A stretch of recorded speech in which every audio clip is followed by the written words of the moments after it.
कल अपन ने देखा था एनालिटिक फंक्शन के अंदर कंटिन्यूटी के बारे में, डिफरेंशियबिलिटी के बारे में। उसी के आगे आज अपन और देखते हैं, दो छोटे छोटे से रिजल्ट्स हैं। वो रिजल्ट्स क्या है कि अगर एफ जेड और जी जेड दो अवकलनीय फलन हो,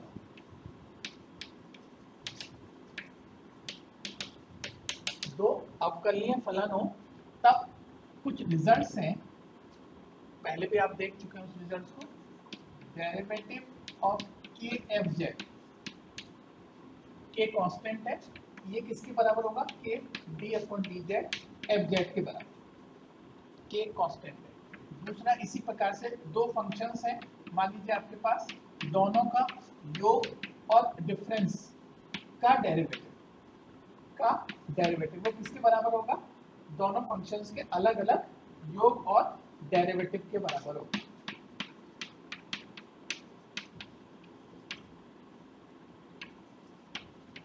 सेम ऐसे ही एक और रिजल्ट है, दो फंक्शंस के प्रोडक्ट का डेरिवेटिव, दो फंक्शंस है एफ और जी, दोनों फंक्शंस के प्रोडक्ट का डेरिवेटिव किसके बराबर होगा? वो होगा फर्स्ट फंक्शन और सेकंड फंक्शन का डेरिवेटिव, और दोबारा आपका सेकंड फंक्शन और फर्स्ट फंक्शन का डेरिवेटिव। इस तरह से आप निकाल सकते हैं, ठीक है। सिमिलरली एक और रिजल्ट है, वो रिजल्ट क्या है? दो फंक्शंस के भागफल का डेरिवेटिव, वो किसके बराबर होगा? वो बराबर होगा कि इसका स्क्वायर जी जेड माइनस एफ जेड और इस तरह से ये रिजल्ट आएगा। ये रिजल्ट पहले भी आप पढ़ चुके हैं। और एक और श्रृंखला नियम के नाम से एक और रिजल्ट है कि मान लीजिए आपके पास कोई फंक्शन है एफ जेड, वो बराबर है एफ इंटू जी जेड के बराबर, ठीक है। तो ये इसका डेरिवेटिव एफ डैश जेड किसके बराबर होगा? आपका function F z into g Z और इंटू जी डैश जेड, ये चेन रूल कहलाता है। इस तरह से कुछ रिजल्ट्स हैं जो कि आप पहले भी पढ़ चुके हैं। इनमें से चाहे तो एक रिजल्ट अपन देख सकते हैं कि जैसे ये वाला रिजल्ट है फोर्थ, दो फंक्शंस के भागफल का डेरिवेटिव, उसको प्रूफ अपन देखते हैं कैसे होगा।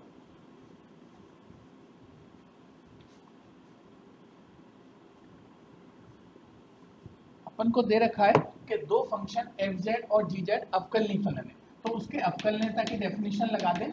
वो किसके बराबर आएगा? Limit del Z tends to 0 F Z plus del Z minus F Z upon del. इसी प्रकार से दूसरा फंक्शन वो भी डिफरेंशिएबल है, तो उसके लिए भी डिफरेंशिएबिलिटी की डेफिनेशन आ जाएगी जी फंक्शन के लिए, जो कि अपन ने पहले पढ़ चुके हैं। ये दो डेफिनेशन जो अपन को दे रखा है, एफ फंक्शन और जी फंक्शन अवकलनीय फलन, अपन को देखना है कि दो फंक्शंस के भागफल का डेरिवेटिव। तो ये डेरिवेटिव दो फंक्शन एफ जेड और जी जेड, इसके भागफल का डेरिवेटिव, इसको अपन किस तरह से लिख सकते हैं? इस डेफिनेशन के अनुसार limit delta z tends to 0 और f Z plus del z upon g z plus del Z minus F Z upon g z upon del. बिल्कुल इसी डेफिनेशन के अनुसार अपन ने f Z upon g z function के derivative की definition लिखी। अब इसको थोड़ा सा सॉल्व करें तो limit del Z tends to 0 g z plus del z into del z, ठीक है। और ऊपर क्या आ जाएगा अपने पास? इधर आ जाएगा f Z plus del z into g z minus F z into g z plus del. ये इसको थोड़ा सा सॉल्व करेंगे, नीचे आएगा एलसीएम लेने के बाद। अब इसको और सॉल्व करें तो अपन क्या करेंगे? ऊपर वाले टर्म में एफ जेड और जी जेड एक बार जोड़ देंगे और एक बार घटा देंगे, तो क्या रिजल्ट बनेगा? F Z plus del z g z minus F z g z, ये अपन ने घटा दिया और ये अपन ने जोड़ दिया, और बाकी का टर्म ये है ही minus F z g z plus del z, और नीचे है g z plus del z into del. अब इसको सॉल्व करेंगे, दो पेयर बना लेंगे, ये तो इसके साथ पेयर बन जाएगा और ये इसके साथ। तो जब अपन पेयर बनाएंगे तो कुछ रिजल्ट इस तरह आएगा, limit del Z tends to 0, यहाँ से जी जेड कॉमन आ गया तो जी जेड, और ये बन गया आपका F Z plus del Z minus F. ऐसे इसके अंदर, इन दोनों के अंदर अपन क्या करेंगे, क्या कॉमन ले लें अपन, एफ जेड कॉमन ले लें, एफ जेड कॉमन लेंगे और माइनस एफ जेड, तो क्या बचेगा g z plus del Z minus g, और नीचे है ही अपना अपना g z plus del z into del. इसी के आगे थोड़ा सा और सॉल्व करें अपन, इसी को थोड़ा सा और सॉल्व करें तो इधर आ जाएगा अपने पास d upon d z f Z upon g z equal to देखिए, ये इससे डिवाइड हो जाएगा, ये इससे भी डिवाइड हो जाएगा, ठीक है, ये इससे डिवाइड हो जाएगा और ये भी इससे डिवाइड हो जाएगा।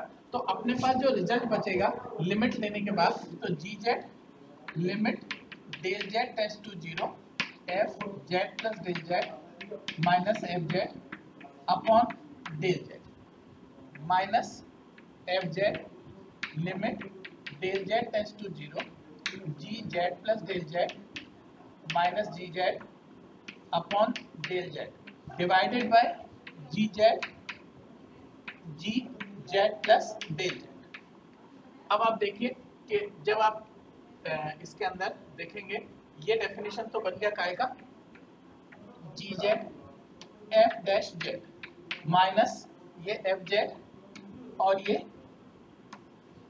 जी जेड डैश अपॉन, जब डेल जेड टेंड्स टू 0 होगा तो ये आ जाएगा जी जेड का होल स्क्वायर। इस तरह से दो फंक्शंस के भागफल का derivative g z f dash z minus F z g z dash upon g z का होल स्क्वायर, इस तरह से अपन और रिजल्ट जो भी अपन ने पहले देखे थे अभी फर्स्ट सेकंड थर्ड फोर्थ, उनको भी अपन इसी तरह से सॉल्व कर सकते हैं। और देखिए इसी के आगे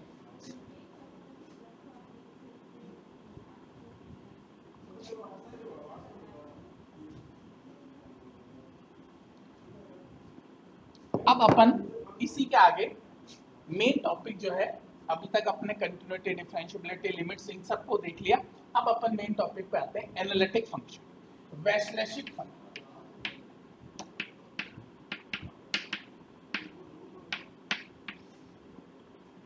सबसे पहले इसकी डेफिनेशन क्या है, यदि किसी क्षेत्र D के अंदर, यदि किसी क्षेत्र D के अंदर कोई फंक्शन अवकलनीय है और परिभाषित है, तो वो फंक्शन उस क्षेत्र के अंदर वैश्लेषिक फलन कहलाएगा। अगर कोई फंक्शन किसी क्षेत्र D के अंदर परिभाषित है और अवकलनीय है, तो वो फंक्शन उस क्षेत्र D के अंदर वैश्लेषिक फलन कहलाएगा। सेम ऐसे ही कि एक फलन बिंदु z=0 पर वैश्लेषिक होगा यदि वह फलन उस बिंदु पर अपितु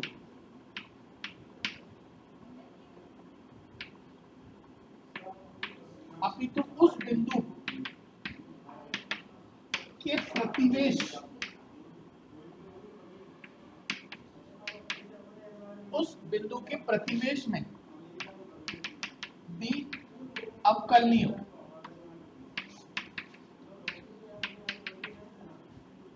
अपन ने दो डेफिनेशन देखा, एक तो किसी भी रीजन या क्षेत्र के अंदर वैश्लेषिक फलन की डेफिनेशन, और दूसरा भी अपन ने देखा किसी भी बिंदु पर वैश्लेषिक फलन की डेफिनेशन। किसी भी बिंदु पर वैश्लेषिक फलन की डेफिनेशन क्या है कि एक फलन एक बिंदु z0 पर वैश्लेषिक कहलाएगा यदि यह फलन उस बिंदु अपितु उस बिंदु के नेबरहुड के अंदर भी अवकलनीय हो, तब फंक्शन को आप कह सकते हो कि वो z0 पॉइंट पर वैश्लेषिक फलन है। जैसे एक एग्जांपल है कि अपन ने कल एक एग्जांपल देखा था, एक एग्जांपल देखा था, ये फंक्शन कंटिन्यूअस था, डिफरेंशिएबल ये केवल ओरिजिन पर था, z इज इक्वल टू 0 पर, है ना, केवल उस पर। इसका मतलब ये हर जगह वैश्लेषिक फलन नहीं। सेम ऐसे ही अपन ने एक एग्जांपल है fz बराबर x² y², यानी इस फंक्शन के अंदर कॉम्प्लेक्स फंक्शन में रियल पार्ट है, इमेजिनरी पार्ट नहीं है। तो ये फंक्शन केवल निर्देशी एक्सिस जो है ना, एक्सिस पर ही ये फंक्शन डिफरेंशिएबल है, इसलिए ये फंक्शन कहीं पर भी वैश्लेषिक फलन नहीं। लेकिन बहुपद फलन जो है fz equal to 1/1 - z, z बराबर नहीं है 1 के, ये फंक्शन जो है वो हर जगह वैश्लेषिक फलन, ठीक है।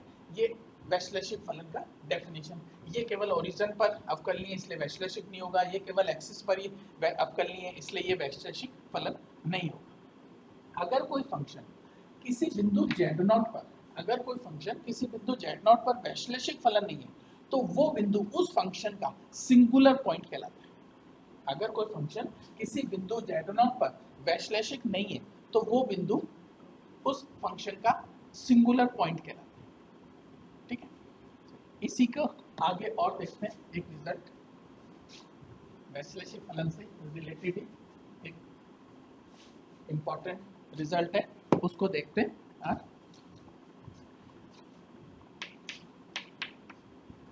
एक फंक्शन दे रखा है आपको u x y plus iota v x,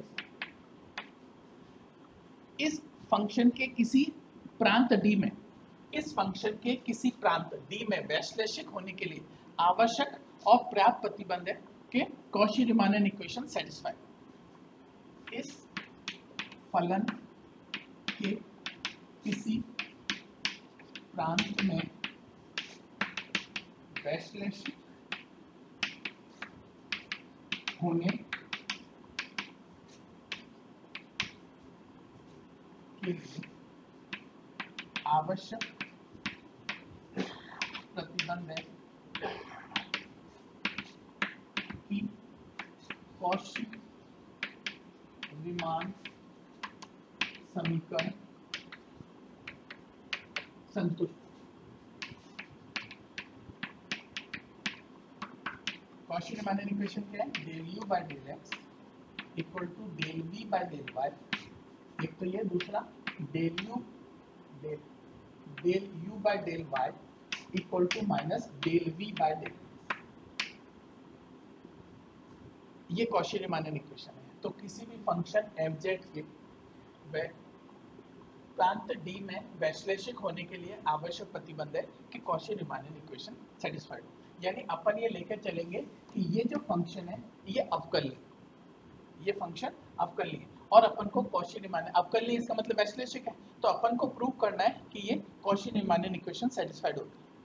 इसी का इन्वर्स भी आएगा जब अपन कॉची-रीमान इक्वेशन लेकर चलेंगे और फंक्शन को वैश्लेषिक प्रूव करेंगे। इसका प्रूफ देखिए, अपन ये मान के चलते हैं, माना फलन fj प्रांत d में वैश्लेषिक, ये अपन मान के चलते हैं प्रांत d में वैश्लेषिक है। अगर ये फंक्शन वैश्लेषिक है इसका मतलब है कि ये अवकलनीय होगा। तो किसी भी फंक्शन के z पॉइंट पर प्रांत d के किसी z बिलोंग्स टू d, प्रांत d के किसी बिंदु z पर फंक्शन के अवकलनीयता की डेफिनेशन क्या है, f dash z equal to limit del z tends to 0 f z plus del z minus f z upon d। चूंकि फंक्शन f z प्रांत d में वैश्लेषिक है, इसका मतलब प्रांत d के किसी बिंदु पर अवकलनीय भी होगा और उस अवकलनीयता की डेफिनेशन। अब अपने सामने दो स्थितियां आती हैं। ये जेड से जेड नॉट की तरफ या डेल्टा जेड जीरो की तरफ जाएगा किसी भी पाथ से, है ना, तो इसका मान हमेशा सेम आएगा। ठीक है, इसका मान हमेशा सेम आएगा। उसके लिए अपन क्या करें कि अपन दो स्थितियां ले लेते हैं। पहला, del Z tends to zero real axis के अलॉन्ग, रियल एक्सिस के अलॉन्ग। अब जब डेल जेड जीरो की तरफ रियल एक्सिस के अलॉन्ग जाएगा, है ना, तब स्थिति क्या होगी, डेल जेड बराबर किसके होगा, डेल एक्स के, क्योंकि डेल वाई कैसा होगा, डेल वाई इक्वल टू कैसा होगा, जीरो। तब डेल वाई इक्वल टू कैसा होगा, जीरो। तो अपने पास इसका, इस क्रम का मान कितना आएगा, देखो, F Z plus del Z minus del Z, sorry minus F Z upon del. इसको अपन थोड़ा सा सॉल्व करें तो किस तरह से स्थिति आएगी, f x plus del x Y plus del y f Z plus अल्टा v x plus del x Y plus del y. ये तो अपन ने इसका मान रख दिया f Z plus del z के जैसे, ये एफ जेड का मान है उसी हिसाब से, माइनस एफ जेड का मान U x Y minus iota we x upon del Z. ये अपन ने इनके मान रख दिए। अब देखिए डेल वाई तो जीरो है ना, डेल वाई जीरो, तो इसको अपन थोड़ा सा और सॉल्व करें।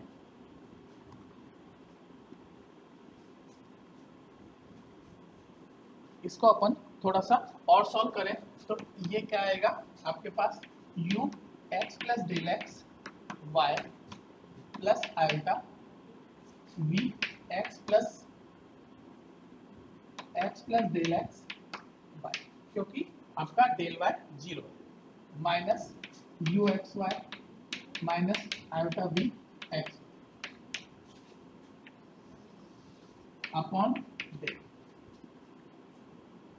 अब अपन इसको थोड़ा सा और सॉल्व करें, इसको इसके साथ ले लें और इसको इसके साथ, तो क्या बन जाएगा अपने पास, दो u x plus del x Y minus you x y upon del x, del z किसके बराबर है, डेल एक्स, और plus iota common v x plus del x Y minus v x upon del.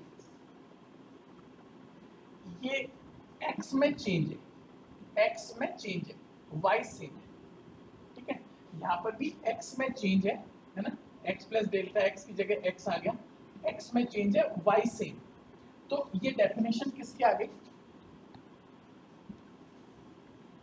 ये किसकी definition आ गई, अगर अपन दोनों तरफ del Z tends to zero लें तो limit del Z tends to zero f Z plus del Z minus F Z upon del z, है ना। तो अपन दोनों तरफ डेल जेड लें तो अपने पास आ जाएगा इधर limit del x tends to zero u x plus del x Y minus you x y upon del x plus iota limit del x tends to zero v x plus del x Y minus v x y upon del. ये definition किसके आगे, partial derivative with respect to x, partial derivative with respect to x। तो ये definition आगे del u by del x, x में change, plus आएगा del v by del x। ये मान किसका आ गया, f डैश z, ये f डैश z की डेफिनेशन, f डैश z का मान आ गया ये, एक मान तो यह है, एक स्थिति लिया अपन। अब अपन दूसरी स्थिति की बात करते हैं, जब अपन इमेजिनरी एक्सिस के अलोंग जेड से जेड नॉट की तरफ या डेल जेड जीरो की तरफ इमेजिनरी एक्सिस के अलोंग जाता है, ठीक है। तो del Z tends to zero imaginary axis के अलोंग, उस केस में क्या होगा आपके पास, डेल जेड बराबर होगा आयोटा डेल वाई के बराबर, क्योंकि वहां पर डेल एक्स होगा जीरो के बराबर। उस केस में यही जो डेफिनेशन अभी अपन ने लिखी थी वो डेफिनेशन या एफ डैश जेड का मान वो कितना हो जाएगा, उस एफ डैश जेड का मान कितना हो जाएगा आपके पास, आपकी बात यहाँ पर v x Y plus del y minus v x y, या सॉरी यू कह लीजिए पहले, u x y upon iota del, ठीक है। सेम ऐसे ही, और दूसरे के अंदर आ जाएगा अपने पास plus iota we x Y plus del y minus v x y upon iota del. ये आयोटा आयोटा तो कैंसिल हो जाएगा, ठीक है। और यहाँ पर ऊपर नीचे आयोटा से मल्टीप्लाइड करेंगे अपन, ठीक है। तो यहाँ पर आ जाएगा आपका माइनस, और दोनों तरफ लिमिट लेंगे, दोनों तरफ अपन लिमिट लेंगे तो ये मान आ जाएगा del u by del y minus del u by del y, और इधर आ जाएगा प्लस आपका del v by del x, del v by del y, ठीक है। डेल वी बाय डेल, ये भी किसका मान आ गया, एफ डैश जेड। इसको थोड़ा सॉल्व करेंगे, डायरेक्ट लिख दिया मैंने, है ना। इसको सेम ऐसे ही सॉल्व करेंगे तो ये रिजल्ट आएगा। अब ये भी इसका मान है एफ डैश जेड का, ये भी एफ डैश जेड का मान है। दोनों को कंपेयर करें, दोनों को कंपेयर करें तो del u by del x plus iota del v by del x equal to minus del u by del y plus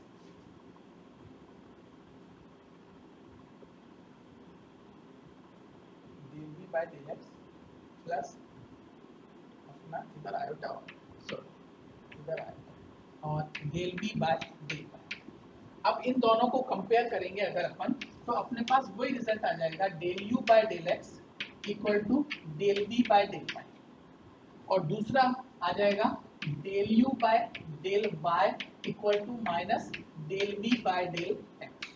ये दोनों आ गए मान, और ये दोनों कॉची रीमान इक्वेशन है, ये दोनों कॉची रीमान इक्वेशन, क्योंकि एफ डैश जेड का मान है, ये भी सेटिस्फाइड होगा, ये भी मान, ये चारों मान सेटिस्फाइड होंगे क्योंकि चारों एफ डैश जेड के मान है, और फंक्शन वैश्लेषिक है यानी अवकलनीय है। तो ये अपने पास कॉची रीमान इक्वेशन आ गई दोनों को कंपेयर करने के बाद। अपन लेके चले थे कि फंक्शन एफ जेड जो है वो वैश्लेषिक फलन है, अपने पास आ गया कि कॉची रीमान इक्वेशन सेटिस्फाइड हो। इसी तरह से आगे और देखेंगे कल नेक्स्ट चैप्टर।